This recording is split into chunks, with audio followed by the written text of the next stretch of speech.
Bonjour à toutes et tous, bienvenue à notre webinaire de ce jour sur la planification financière que nous avons intitulé Comment prendre les meilleures décisions pour votre avenir. Je me présente, Dani Santoro, je suis conseiller en prévoyance et responsable de la région Lausanne et une partie du Gros-de-Vaud. Pour m'accompagner aujourd'hui, pendant cette petite demi-heure, Marie-France Barbet, responsable de la planification financière. Bonjour à toutes et à tous, bienvenue. Alors, si vous avez des questions concernant le déroulement de ce webinaire, tout au long de la présentation, n'hésitez pas à les poser dans la rubrique, privilégiez le petit bouton chat que vous avez en bas à droite.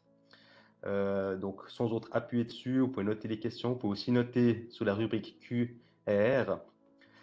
Et voilà, n'hésitez pas, privilégiez juste le bouton chat, mais on est ouvert tout au long du webinaire à toutes vos questions, on les répondra à la fin. Donc, avant d'aborder le sujet du jour, je souhaite vous présenter un petit peu Retraite Populaire, entre autres en quelques chiffres. On va vous partager une image que vous devriez voir donc, sur des chiffres clés que représente Retraite Populaire. Donc, Retraite Populaire est actif dans l'assurance vie, ce qu'on appelle également troisième pilier, la prévoyance professionnelle, la LPP, et gère différentes caisses de pension, dont la caisse de pension de l'État de Vaud ou encore la caisse intercommunale de pension. Retraite Populaire, c'est plus de 30 milliards de fonds sous gestion, dont environ 20% sont investis dans l'immobilier et permettent de proposer aussi donc 14 000 appartements en location. Sans oublier aussi notre activité liée aux prêts hypothécaires que nous octroyons et qui se monte à plus de 2 milliards actuellement. Voilà. Donc, je vous propose de rentrer dans le vif du sujet. Marie-France, j'ai quelques interrogations par rapport à la planification financière. Alors, je t'écoute avec grand plaisir. Alors, mes clients qui approchent gentiment de la retraite se posent toujours pas mal de questions sur des prestations auxquelles ils peuvent prétendre en prévoyance professionnelle deuxième pilier et bien sûr sous quelle forme ces prestations. Souvent, ils ont un ami ou un proche qui leur conseille de prendre du capital, d'autres la rente.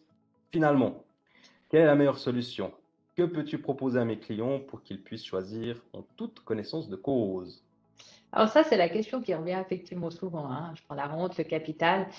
Je dirais qu'en fait, ça va dépendre de la situation de chacun. Toute réponse ou toute solution a ses avantages et ses inconvénients, mais il n'y a pas de réponse toute faite. Ça va vraiment dépendre de la situation de ton client.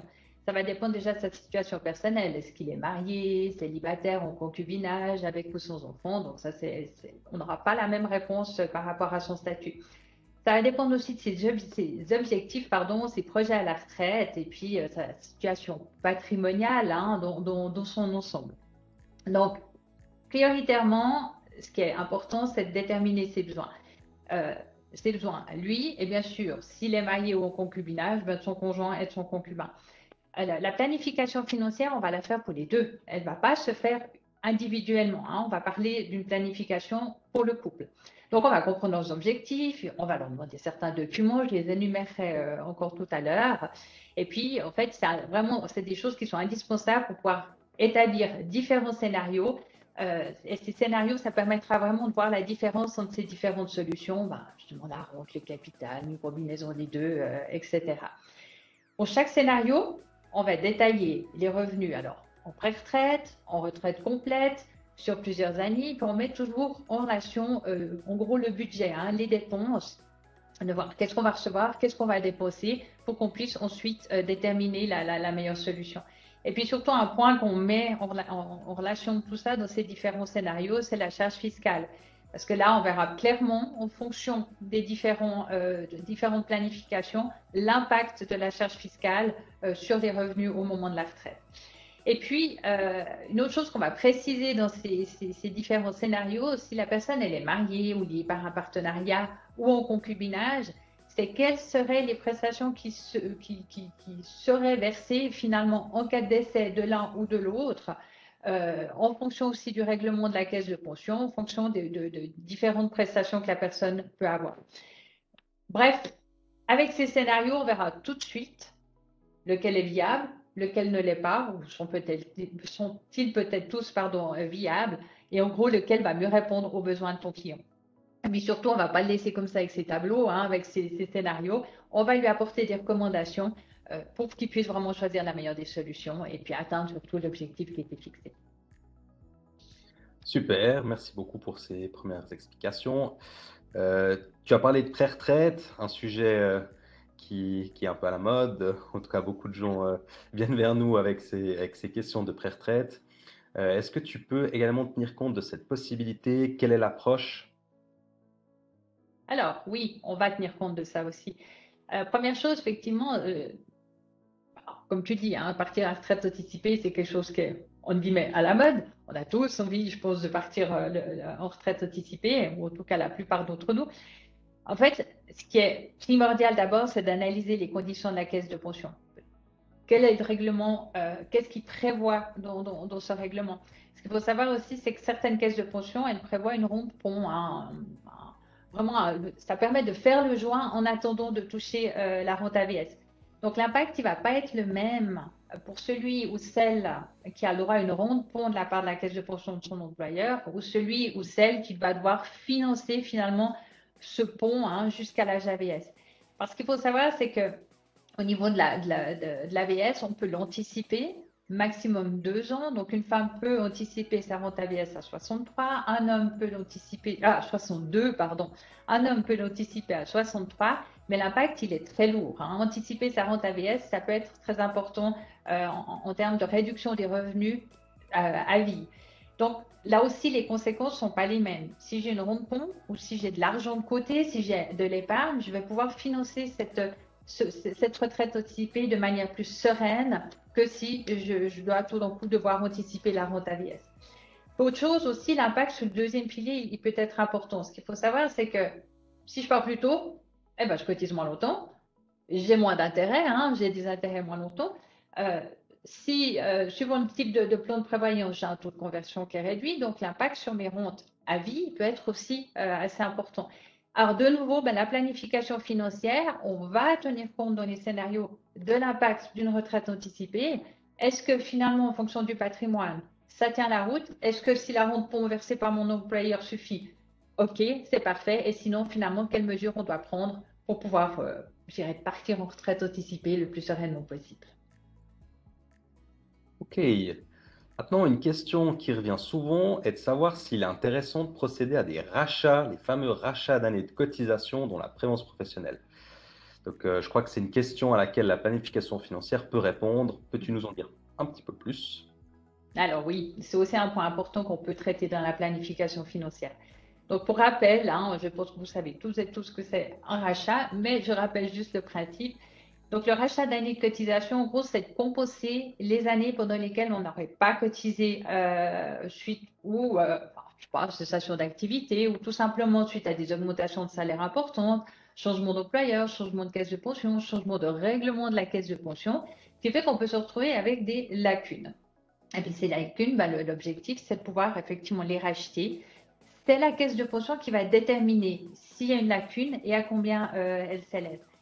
Ce qu'il faut savoir surtout, ce qui est intéressant avec les rachats d'années de cotisation, c'est que c'est déductible fiscalement. Alors, ça peut valoir vraiment la peine parce que l'année où le rachat est fait, finalement, la facture fiscale, elle se réduit fortement. Tout dépend après du niveau du rachat.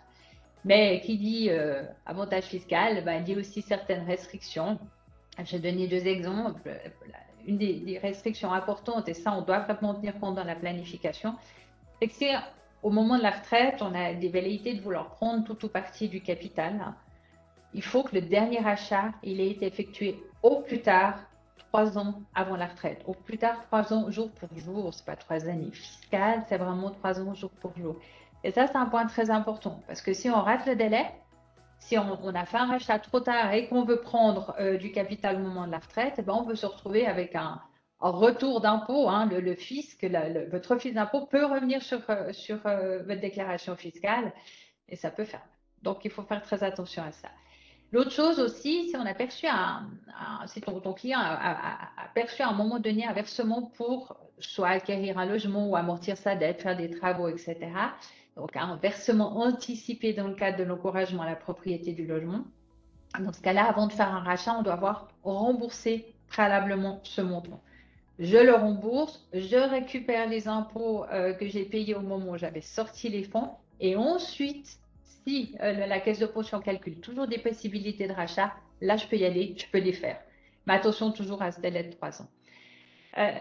On va en tenir compte dans la planification. On va donc planifier ces différents rachats, savoir quel niveau de rachat on peut faire, et puis surtout en fonction des besoins et des objectifs de ton client, de son départ à la retraite. Si le client dit non, mais moi je renonce complètement au capital, moi je veux faire quand même des rachats, mais je ne veux pas de capital, c'est la rente qui m'intéresse, bah, ce délai de 3 ans, il n'aura pas tellement d'impact. Par contre, s'il y a une volonté de vouloir prendre éventuellement du capital, on doit tenir compte de ce délai de 3 ans, c'est vraiment très important. Après, il n'y a pas que le côté fiscal hein, quand on fait un rachat. Une autre chose qui est importante aussi, c'est comment va être traité ce rachat, hein, ce versement qu'on a fait au moyen de notre fortune privée dans la caisse de pension. Je pense en particulier en cas de décès. Selon le règlement de la caisse de pension, elle va peut-être rembourser le capital, enfin le rachat, hein, la somme que j'ai mise à titre de rachat, elle va peut-être le rembourser au moment du décès. D'autres vont utiliser ce montant pour augmenter les prestations, décès, invalidité, etc. Certaines caisses de pension, s'il n'y a aucun ayant droit, quand je parle d'ayant droit, en général, c'est le conjoint, concubin, éventuellement, les enfants, mais s'il n'y a aucun ayant droit, certaines caisses de pension ne vont pas rembourser le rachat. Et ça, c'est très important. Donc, dans le cadre de la planification financière aussi, c'est d'analyser ce certificat, pas le certificat de prévoyance, pardon, d'analyser le règlement de la caisse de pension pour voir quelles seront les prestations qui seront versées en cas de décès, quel est l'impact d'un rachat et savoir si effectivement c'est intéressant pour ton client ou pas de le faire et comment le planifier. Et bien sûr, de nouveau, on va apporter des recommandations par rapport à tout ça. C'est parfait tout ça. Merci pour ces premières précisions. Un autre point que tu peux également prévoir est la planification du remboursement des capitaux de prévoyance. Comment procèdes-tu? Alors, le principe, c'est que ton client, il peut avoir différents comptes ou polices d'assurance vie au troisième pilier A. Alors, je pense que le troisième pilier A, là aussi, tout le monde sait ce que c'est, mais juste un petit rappel. Donc, le troisième pilier A, lorsqu'on exerce une activité lucrative, on peut cotiser sur un troisième pilier A et on peut déduire jusqu'à 6 883 francs par année. Ça, c'est la limite 2022 pour une personne qui cotise au deuxième pilier. Donc, c'est pour encourager la prévoyance tout en bénéficiant de mesures fiscales, d'avantages fiscaux. Donc, tu peux en avoir plusieurs. Peut-être que cette personne, si elle est mariée ou son conjoint a peut-être aussi des prestations. Si ton client a des velléités de vouloir prendre du capital à la retraite, ben, il y a encore d'autres capitaux de la prévoyance qui arrivent ici. Il a peut-être encore des prestations de passage. Voilà. Donc, on va analyser tout ça. Ce qu'il faut savoir, c'est qu'au moment où je retire ces capitaux, donc mon compte de troisième pilier, ma police d'assurance de troisième pilier, je prends du capital de ma caisse de pension, etc., je dois payer un impôt. C'est ce qu'on appelle de l'impôt sur la prestation au capital. Alors, c'est un impôt sur le revenu, mais qui est séparé des autres revenus, à des taux préférentiels. En l'occurrence, le canton, la Confédération et la commune appliquent le 5e du taux perçu sur le revenu hein, de manière standard. Donc, c'est un impôt qui est réduit, mais quand même.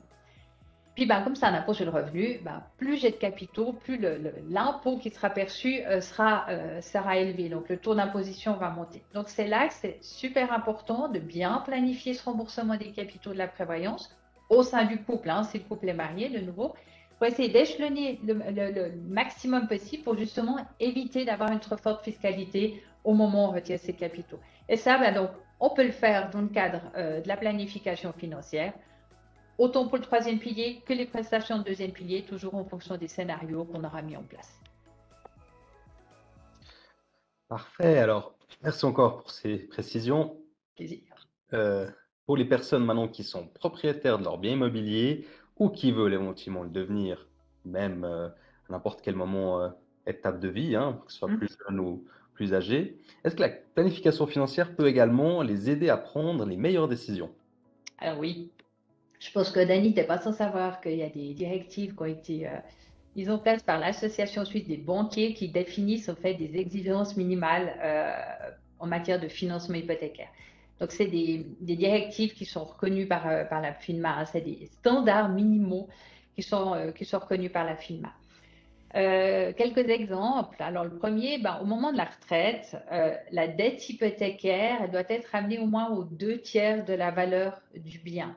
Donc, un exemple, si ton banquier ou ton assureur ou le banquier ou l'assureur de ton client estime que le bien vaut 1 million, il faut faire en sorte que la dette soit ramenée au moins à 660 000 francs au moment de la retraite. Ça, c'est un des premiers critères. L'autre critère qui est très important et pas des moindres, c'est la tenue des charges. C'est quoi cette tenue des charges? C'est qu'au moment de la retraite, il faut que les charges, ce qu'on appelle majorées, ne dépassent pas le tiers du revenu à la retraite. C'est quoi les charges majorées? Les charges majorées, en fait, on prend un taux d'intérêt historique, en l'occurrence de 5%, alors qu'aujourd'hui, on paye des intérêts plus faibles. Alors, ils augmentent malheureusement à l'heure actuelle. Les taux hypothécaires sont en train d'augmenter. Quoi qu'il en soit, il reste quand même plus faible ce 5%.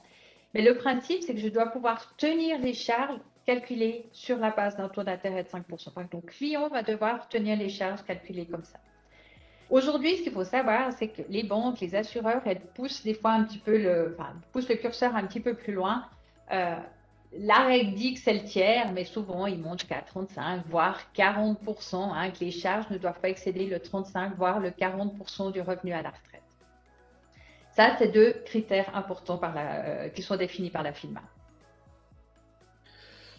Effectivement, comme tu le dis, et là on est dans une phase où les taux augmentent un peu, et le fait de tenir compte, de faire ce calcul de ces charges majorées et théoriques à 5%, c'est clair que ça permet aux personnes qui doivent renouveler à des taux plus hauts d'aussi avoir cette sécurité finalement, même avec des taux plus élevés alors qu'ils avaient des taux plus bas à l'époque. Maintenant, comment tiens-tu compte de tout ça? Alors d'abord, on va vérifier les conditions d'amortissement qui sont actuellement prévues. Est-ce qu'elles sont suffisantes ou pas, ou est-ce qu'il faut faire un effort à ce niveau-là? On va ensuite vérifier en fonction des différents scénarios qu'on a évoqués tout à l'heure, d'être sûr qu'ils sont tous viables en fonction de la tenue des charges.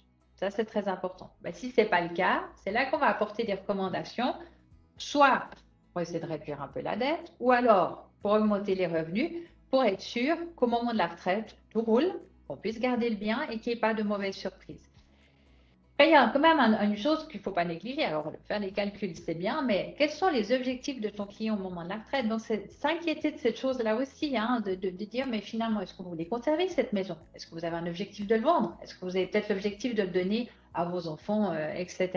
Donc, c'est de tenir compte aussi des besoins du client, de ses objectifs à la retraite, pour mettre tout ça en relation, donc par rapport à ces différents critères. Parfait. Alors, merci Marie-France.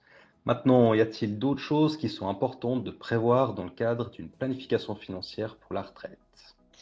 Alors oui, on a évoqué la pré-retraite tout à l'heure, mais une chose qui se produit, si je peux dire ça comme ça, en pré-retraite, c'est qu'on ne cotise plus à l'AVS. En fait, on n'a plus de revenus d'activité lucrative sur lesquels on a des retenues, il n'y a plus d'employeurs non plus qui payent pour nous, mais on doit cotiser à l'AVS juste à l'âge ordinaire. Donc l'âge ordinaire, c'est 64 ans pour une femme et 65 ans pour un homme. Donc, toute personne domiciliée en Suisse va devoir cotiser jusqu'au bout. Eh bien, dans le cadre de la planification financière, on peut estimer et apporter des recommandations aussi par rapport à ces cotisations. Alors, tu vas me dire, mais finalement, comment l'AVS, elle calcule ça vu qu'il n'y a plus de revenus? Alors, je vais te donner un exemple.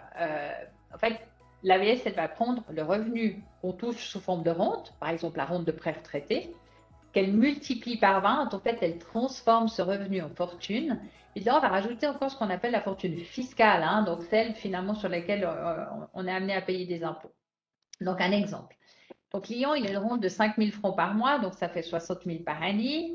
Multiplié par 20, ça fait 1,2 million. On va partir du principe qu'il a 300 000 francs de fortune fiscale, que je rajoute à 1,2 million, donc ça fait 1,5 million. Et l'AVS, elle a édité une tabelle qui est régulièrement revue. Et si je prends la tabelle 2022, pour 1,5 million, ça me fait une cotisation d'environ 3 000 francs par année. On va la calculer, cette cotisation, que ce soit pour une personne seule ou pour le couple. On va s'inquiéter de savoir aussi, est-ce qu'un des deux conjoints continue à travailler ou pas? Et c'est tous des critères qu'on va prendre en considération pour déterminer quelle serait la cotisation que la personne va devoir s'acquitter. Et ça, c'est je dirais que c'est à ne pas négliger dans le budget des dépenses en pré-retraite, hein, parce qu'en pré-retraite, ben, on a les revenus qui se réduisent, mais attention, il y a cette petite cotisation supplémentaire à devoir payer et qui peut se chiffrer, elle peut aller jusqu'à 24 000 et quelques, je ne sais plus le montant exact, mais ça peut aller très haut. Après, c'est vraiment des gros revenus, une grosse fortune. Mais il ne faut pas négliger cet aspect-là. Et puis, ce qu'il faut savoir, on en tient compte aussi sur l'impact fiscal. Parce que, alors oui, il faut payer une cotisation à la vieillesse, mais bonne nouvelle, elle est déductible des impôts, au moins ça. Et puis, par rapport à ça, je m'excuse, je regarde juste mes notes si je voulais redire autre chose. Ah oui, il y a encore une autre chose, l'impact au moment de la retraite anticipée, l'année de la retraite anticipée. Suivant la situation, je peux être amenée à devoir payer une cotisation cette année-là et pas toujours. Donc ça, c'est quelque chose qu'on calcule aussi, qu'on regarde pour être sûr que ton client, finalement, sache clairement ce qu'il va plus ou moins devoir payer et sur quelle période. Parfait, merci encore pour ces précisions. Je laisse peut-être quelques secondes si jamais vous voulez poser une question. Je sais que des fois, on a peut-être une question, mais on veut suivre la suite du webinaire, puis du coup, on se dit qu'on n'a pas le temps forcément de l'écrire, mais n'hésitez pas, on vous laisse quelques secondes au cas où. Et puis, sinon, on va continuer. Donc, j'ai encore une question. Qui dit retraite dit aussi réflexion successorale ou pour d'éventuelles donations. Peux-tu nous en dire plus, s'il te plaît? Alors oui, nouveau, quelque chose qu'on peut prévoir dans la planification. En fait, comment ça va se passer? Alors, on va prendre un couple marié, je te donne un exemple, hein. On va analyser le régime matrimonial, les biens que les époux disposent, pour qu'ils aient une vision de la répartition de leurs biens, d'abord après la liquidation du régime matrimonial, et puis finalement à qui ces biens qui vont partir dans la succession, à qui vont être distribués. De nouveau, en fonction de leurs besoins et de leurs objectifs, en termes de transmission de ce patrimoine, on va leur apporter des recommandations sur la meilleure manière d'aménager leur succession. Je vais te donner un exemple. On part du principe qu'un couple décide de privilégier les prestations de retraite sous forme de capital. Ce capital, puisqu'ils renoncent à une rente, hein, ils prennent du capital, bon, on peut penser qu'ils en auront besoin pour compenser leurs revenus, qu'ils vont devoir vivre sur ce capital au moment de la retraite. S'ils sont mariés selon le régime de la participation aux acquets, ces capitaux, ils entrent dans les acquets, donc ce sont ce qu'on appelle des bénéfices du mariage. Qu'est-ce qui va se passer au moment du décès? D'abord, on va liquider le régime matrimonial. Le conjoint survivant, il va récupérer la moitié des acquets, donc la moitié des bénéfices du mariage, puis l'autre moitié, on va l'attribuer à la succession. On va partir du principe que famille traditionnelle, c'est un couple donc marié qui a des enfants, et comment on va partager sur cette succession? Alors, le conjoint survivant récupère la moitié de la succession et les enfants auront l'autre moitié. Ça, c'est du traditionnel, pas pris la moindre disposition, rien du tout.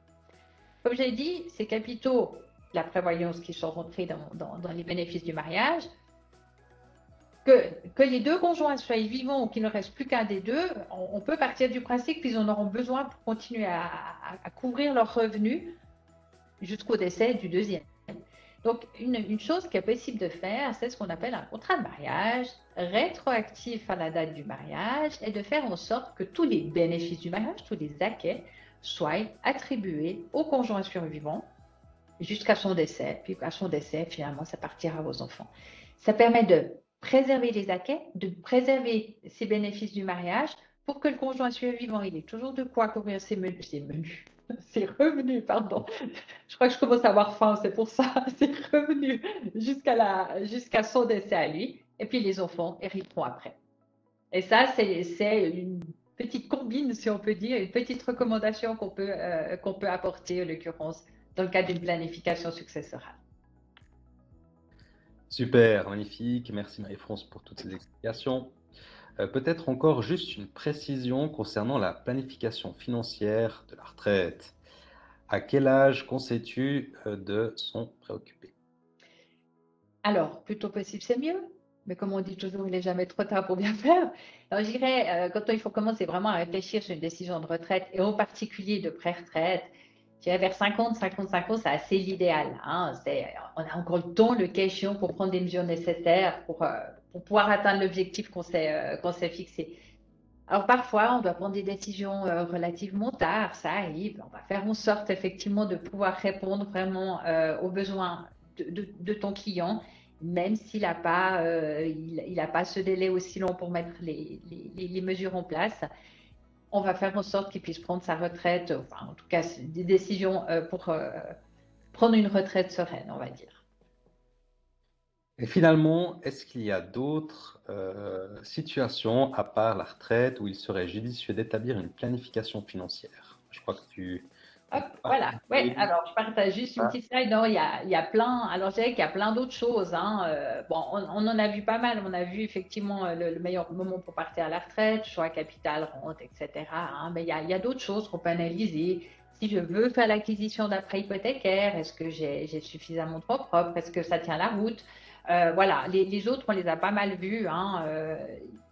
Il y a plein de choses qu'on peut prévoir dans une planification financière en fonction des besoins de la personne. Ce qu'il faut se dire, c'est que finalement, ça s'adresse à toute personne privée qui se pose des questions sur sa prévoyance, sur son patrimoine, sur son bien immobilier et qui doit prendre des décisions à un moment donné ou à un autre. Et puis, encore une autre chose, c'est que ce qu'on planifie maintenant, ben, la situation personnelle comme la situation professionnelle peut être amenée à changer. Le cas échéant, c'est toujours bien de se reposer, hein, de refaire un point de situation, puis si nécessaire, c'est d'adapter les mesures éventuelles. Bah, écoute, parfait. Et maintenant, finalement, en cas d'intérêt, comment est-ce que cela se déroule? Dis-nous. Alors, on fait un rendez-vous commun avec ton client euh, pour définir ensemble ses besoins, ses objectifs. Puis en amont, on va surtout lui demander de préparer une certaine quantité de documents qui, pour nous, sont indispensables après pour analyser, monter le dossier, établir cette planification financière. Par exemple, on lui demande sa déclaration fiscale détaillée, les certificats de prévoyance de la caisse de pension, hein, que ce soit pour lui, pour son conjoint, son concubin, les extraits de compte l'AVS, la situation globale en termes de patrimoine, les copies des polices d'assurance vie, etc., situation hypothécaire. Vraiment, la globalité de ces documents pour qu'on puisse ensuite faire des scénarios, établir des scénarios, toujours en fonction de ces besoins hein, qu'on aura déterminés. Ensuite, sur la base de cet entretien, on va établir ce qu'on appelle un mandat de conseil. C'est une forme de devis, hein, je dis en guillemets, pour déterminer le prix de la prestation. Le prix de la prestation peut aller entre 1 500 et 3 000 francs, tout dépend justement de l'ampleur de ce mandat. Et puis, si c'est OK pour ton client, ben après, à moi de me mettre au travail et quelques semaines après, on peut lui restituer la planification financière. En général, on compte un entretien d'à peu près 2 heures hein, pour qu'on ait vraiment le temps de passer en revue les différents scénarios, les différentes recommandations, les mesures, etc. Ton client, lui, va recevoir en fait les scénarios de retraite, c'est sous forme de tableau un tableau par scénario, un tableau par objectif quelque part. Puis à côté de ça, il aura un document où il aura dessus toutes les informations nécessaires, les recommandations, les points importants à ne pas louper, certains délais. Hein. Attention de ne pas louper le coche si tout d'un coup je veux prendre du capital. Il y a des délais à respecter et ça c'est très important. Mais on ne le lâche pas comme ça. Hein. Ton client, on va lui apporter un suivi justement pour ne pas louper certains délais. Donc, on l'accompagne tout au long de l'évolution de cette planification financière, enfin, ou après la restitution de la planification financière, pour que le jour où la retraite est là, tout soit blindé, tout soit OK et qu'il puisse vraiment être tranquille. Ça peut être un investissement relativement important quand on se dit entre 1 500 et 3 000 francs. Mais quand on prend une décision de retraite, elle est définitive et si elle est mal planifiée, ben, ça peut coûter nettement plus cher. Donc, ça peut être important d'investir à un moment donné pour être sûr de partir sur une bonne stratégie. Comme on dit, mieux vaut prévenir que guérir. Voilà. On est d'accord. Parfait. Merci beaucoup, Marie-France, pour toutes ces explications. Avec On a plaisir. en tout cas, au niveau de ce qu'on a préparé, au niveau de cette présentation. Quoi qu'il en soit, je vous propose, on passe aux questions. On en a déjà reçu, donc vous pouvez toujours, je vais déjà poser les premières questions, les partager. Si vous avez des questions, vous avez encore le temps de les poser, il n'y a pas de souci. Alors, j'ai comme première question, Marie-France, une question qu'on nous pose souvent, effectivement. Donc, si 2, 3A sont à échéance, donc deux comptes de troisième pilier prévalence liée arrivent à échéance la même année, est-ce que les capitaux sont cumulés ou chaque comptes de prévoyance ou assurance prévoyance liée sont taxés séparément aux impôts. Non, alors s'ils arrivent à échéance la même année, ils sont cumulés pour déterminer le taux d'imposition, hein. C'est ce que je disais, c'est l'importance de planifier ces remboursements de capitaux. Et s'il y en a plusieurs, si le couple est marié ou lié par un partenariat et qu'il y a plusieurs prestations qui arrivent à échéance la même année au sein du couple, c'est cumulé au sein du couple. D'où la planification aussi de ces remboursements, d'essayer dans la mesure du possible de les échelonner. Effectivement, tu me diras dans le cas contraire enfin, en tout cas si je me trompe, mais même si des échéances sont fixées, on peut toujours essayer de voir s'il y a des solutions éventuellement pour trouver d'autres aménagements et puis pas rester sur OK, ma foi, c'est trop tard, ces deux échéances arrivent, on peut rien faire. Non, on peut toujours voir et éventuellement essayer de trouver des solutions. Si Exact. c'est OK pour toi. Parfait. C'est OK pour moi. Alors, ensuite, deuxième question. Ah ouais, bah voilà, bah c'est une question, on disait avant, il faut commencer tôt, mais à quel âge commencer à prévoir une planification financière? J'ai 31 ans, je me sens un peu loin de la retraite. Effectivement, c'est peut-être un peu loin. Bon, sans aller dans les scénarios typiques de retraite, on peut déjà juste poser quelques chiffres en se disant, mais finalement, qu'est-ce que je pourrais plus ou moins prétendre le jour, enfin, trop tôt plus tard, ça peut paraître loin. Et puis, d'essayer de prendre déjà d'autres mesures pour le faire. Ben, conclure un troisième pilier, éventuellement déjà, pourquoi pas planifier des rachats, ça on peut le faire.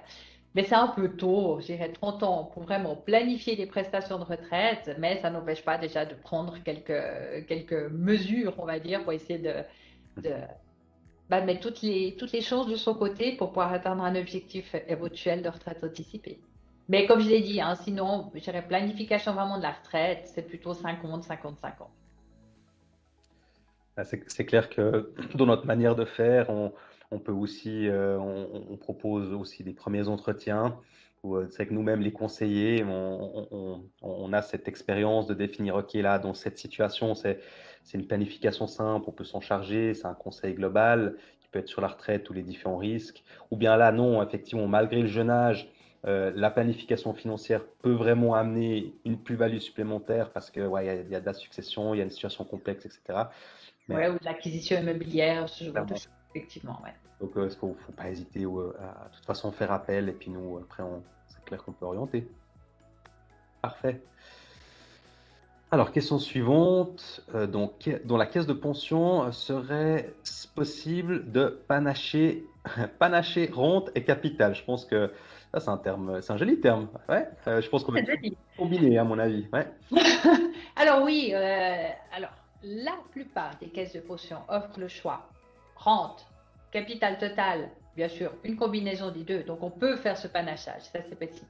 Certaines caisses sont plus restrictives, on ne peut pas forcément prendre tout le capital. Donc ça dépend du règlement de la caisse de pension, mais toutes offrent au moins un minimum de capital, enfin un minimum de prestations sous forme de capital. Donc le panachage est tout à fait possible. Après, si le panachage était lié justement à une combinaison, ça c'est la réponse. Si après de panacher, c'est peut-être de prendre une retraite partielle sur plusieurs années, ça c'est aussi possible. Ça dépend alors effectivement de nouveau du règlement de la caisse de pension. Déjà, est-ce qu'elle autorise, est-ce que le règlement autorise la retraite partielle ou pas? Est-ce que c'est prévu dans le règlement? Et si oui, est-ce que je peux prendre plusieurs fois du capital? Attention, il y a des restrictions fiscales aussi là derrière. Donc, chaque cas, je dirais, est différent, mais ça va dépendre du règlement de la caisse. Donc, mérite analyse individuelle. Voilà. Clairement. Voilà, tout à fait.